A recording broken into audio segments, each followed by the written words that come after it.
going to knock that apart a little bit. Spread it out. Step away from the veggies. I am cooking right now. Right now. Let me wash my hand. Soapy soap. Scrubby scrub. Let's see. Julie, good to see you. Chuck, Sid. Lots of people out there, or at least checking in. Do me a favor, guys, if you are enjoying this stuff, please blast this out to all your friends. I'm trying to blow this out again. I ain't trying to be a celebrity here. I'm trying to get people to cook. I'm trying to get people to see how easy cooking is and how fun it is. I'm trying to keep it light, okay?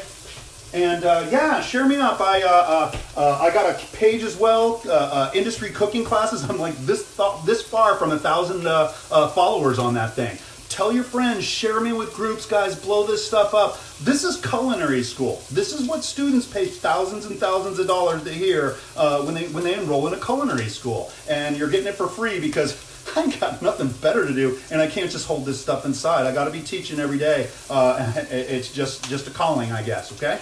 Okay, so let me turn this around. I'm starting to get a little bit of color stuck to the bottom, but that's okay. It's not out of control yet. I do want to kind of show you this. Let me lift you up. And I have got about, this is kind of the point that I get to where we're about 50% there on these veggies. And they're still going to continue cooking. I'm going to leave them in there. But when those veggies are about halfway there, that's where I work in some tomato product, okay? A lot of times in kitchens, professional kitchens out there, we have got, we got tomato scraps around and things like that. Hey, that would work in here too. So I'm just going to put in probably about 2 tablespoons in there, which is 1 ounce, okay? Maybe a little bit more. Maybe 3 tablespoons. But I don't want too much. I don't want to make tomato soup here, okay? So I think I got about 3 tablespoons in there, 1.5 ounces, okay? Generally speaking. And I'm going to spread that out. I want to say that my pan's looking slightly dry right now and it's bugging me. So what do? I don't want water. I want more fat to cook this in. Make sure you got enough fat. If things start blackening instead of browning, that's a hint that you don't have enough fat in there, right? It's just dry vegetable on dry metal. It's going to char. So get a little bit of fat in there and that stuff will start browning instead of blackening. Right now, I'm just trying to spread out that tomato paste, and this is the point where I usually tell my students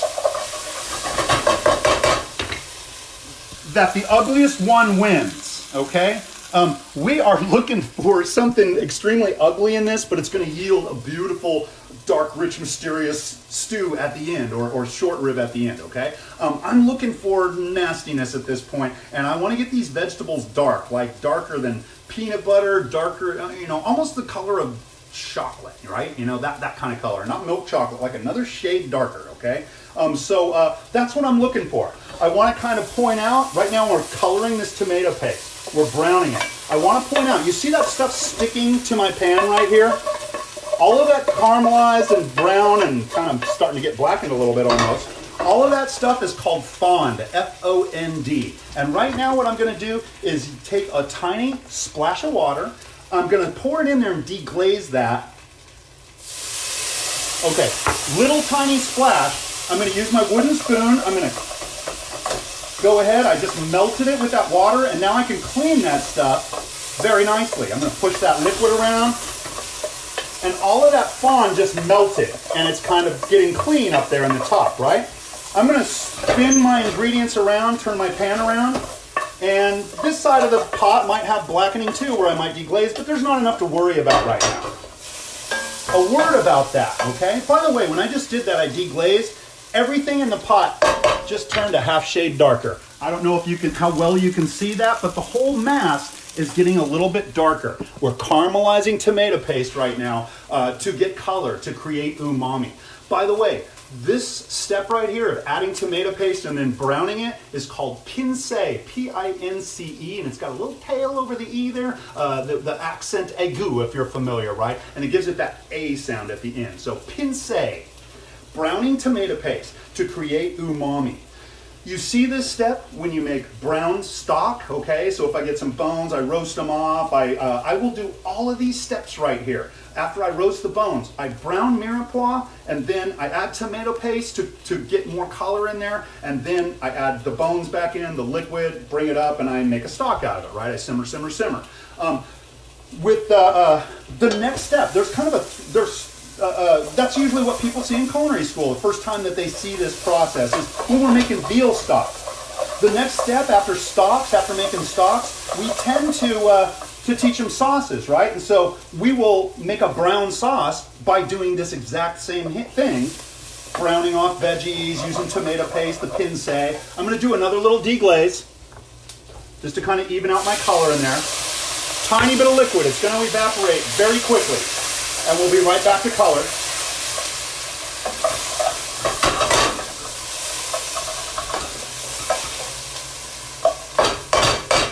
And I'll show you, I just got another half shade of dark.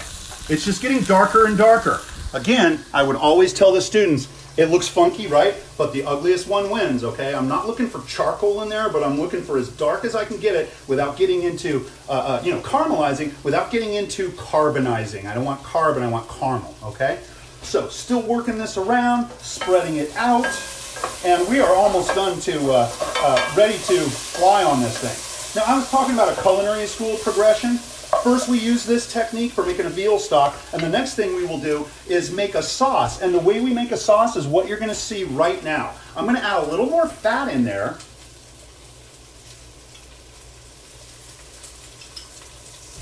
To kind of cook this stuff.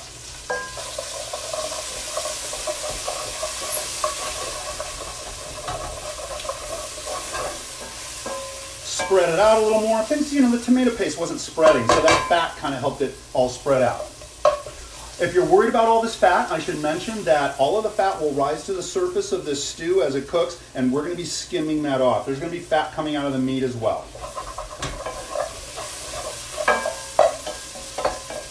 Okay, so going back to that idea of sauce work now, okay? In culinary school, the second step of the process, we will show them veal stock. Then we show them a sauce called espagnole. It's an old French mother sauce that you never see out there in the world, but again, it reinforces this idea of creating brown, umami in a pot, right? The only difference between this and veal stock is we're going to add a little bit of flour in the mix. That flour is going to cook into the fat and create something that we call roux in the kitchen. And roux is defined as equal parts of fat and flour, equal parts by weight, I should say. We will cook those together and use that as a thickening agent for things like clam chowder and, chicken pot pie and sauce and things like that, right? So that's kind of what we're looking at here, is making a roux for this. Very, very important that I have cooked the liquid out of the vegetables. Remember, I was deglazing and all of that stuff? All of that water is long since evaporated in there. So all I have in here is veggies and fat, okay? I'm looking in the pot, and I do need a little bit of fat for this flour here. And so, you see me really working this wooden spoon, by the way, right? I'm getting in there and really torquing on it to get that funky stuff out of there. Okay, and so now it's all in here. Remember I was saying it was going to look ugly earlier? It's going to look even uglier now. I'm going to just throw in a couple of spoonfuls of flour here and just sprinkle them in. This is a technique, it's my favorite culinary word, sanger. We're going to sanger a little flour into this, okay? So here I go. I'm sprinkling in a little flour and mixing it with my fat. If I feel like I need a little more fat, I'm just going to throw it in there. I should say, these classes ain't about recipes, and you don't see me measuring anything, okay? But again, a helpful ratio is equal parts flour and fat. Another helpful ratio is this roux that I'm talking about. There's kind of a general ratio for that. I mentioned the equal parts flour and fat, but another ratio involved with roux is 1 pound of roux. If I just take, half a pound of flour, half a pound of some appropriate fat, and if I blend those two together, that will give me 1 pound of roux, and I blend them together, and I should say I cook them, okay? But that will give me a 1 pound of roux, and 1 pound of roux will thicken 1 gallon of liquid pretty nicely. For every gallon of soup you need to make, you need a pound of roux for that, okay? And it's a half pound of fat, half pound of flour.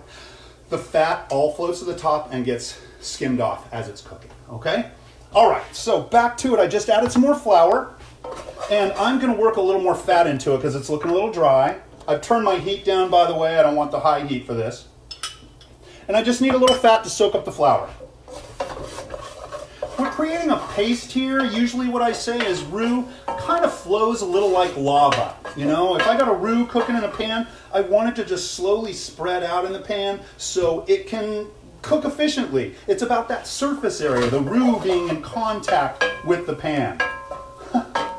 Remember I said how ugly this was looking? Check it out now. It's just so nasty. It's all clumped up with the flour and everything. It's so ugly in there, but it's what I'm looking for. I said it earlier, the ugliest one wins, okay? So what I'm gonna do is continue kind of cooking this out. I'm gonna spread it out, let it touch that pan, maybe get a little more heat there, and we need to cook the fat and the flour together here. If we don't, it tends to taste floury at the end, okay? And so we cook this out. You could even get a little color on this flour for this, kind of make, if you're familiar with a brown roux that we use for things like gumbo and things like that. Brown roux is fairly common. The more you cook that flour, the less thickening power it has. If you don't cook a roux very much, it's got a lot of thickening power, but it's going to taste like mouthfuls of flour. So it takes about 3 or 4 minutes of cooking to really let those starch granules wrap a little fat around them, okay? And then those starch granules, when I start adding liquid, they're going to soak up that liquid and give me a sauce. And this is how I make anything, you know, any cream soup is like this. I make a roux, thicken up a white stock or something. I was just talking about the brown Espanol sauce. It's the caramelized veggies with a roux and then maybe some brown stock or something like that. Those are 2 mother sauces. A third mother sauce would be milk thickened, right? Think country gravy. It's roux and milk with a little sausage fat or bacon fat or something like that, right? So all of these things, it's what I was saying in the last episode, talking about look for patterns, right? This flour that I'm throwing in here is the same thing I would do for clam chowder, only this is brown and clam chowder is white, right? But it's still thickened with a roux, basically, flour and fat, all right? Let me see who's out there. I got Chuck out there, Sid. Hey, Bert Bach, good to see you, buddy. Genesis. Laura Bruce, look at you. Cameraman Steve, buddy, I need you. Oh, Xanthi, good to see you, young lady. The olive oil queen. Genesis. Debbie Cunningham, water, not wine. Great question, okay? So I could absolutely use wine for this, any appropriate liquid that's gonna work with the flavors here. As I'm doing this, what I would like to do with my classes is work with the simplest ingredients that I could possibly can, okay? I wanna kind of show people that just using water in this, like I could use veal stock or something like that, but it's amazing how good you can make something with just the simplest ingredients. So far, let's talk about what I've thrown in there, okay? It's been the meat I seared off, so there's an ingredient. It's been carrot, celery, onion, or we could just call it mirepoix and call it one thing, really, but it's 3 ingredients. I have some fat in there, and I have some flour in there, so there's 6 ingredients so far. The only other ingredient I'm gonna really throw in here is water. All of this deglazing I was doing, I could have easily used red wine for that as well, absolutely. Good question. But you would be amazed just by using the simplest ingredients what you can create with technique. And that's really the thing I want to emphasize in my classes. It's all about technique. You can have the greatest recipe in the world, but if you don't put it together right, it's not going to taste like much. You can have a really, really simple recipe, and if you do it well, it's a beautiful thing. In fact, sometimes simplicity is the best thing. Simplicity is elegance, okay? So the next thing we're going to do is create a sauce. I'm pretty happy with how disgustingly ugly that looks. My vegetables are very, very brown. That tomato paste browned up beautifully, and my roux has probably cooked long enough to where I'm not going to get a real floury taste in my mouth at the end of this process, okay? And so what I will do is begin adding liquids here, okay? So I think we were just talking about water, so I think I'll go ahead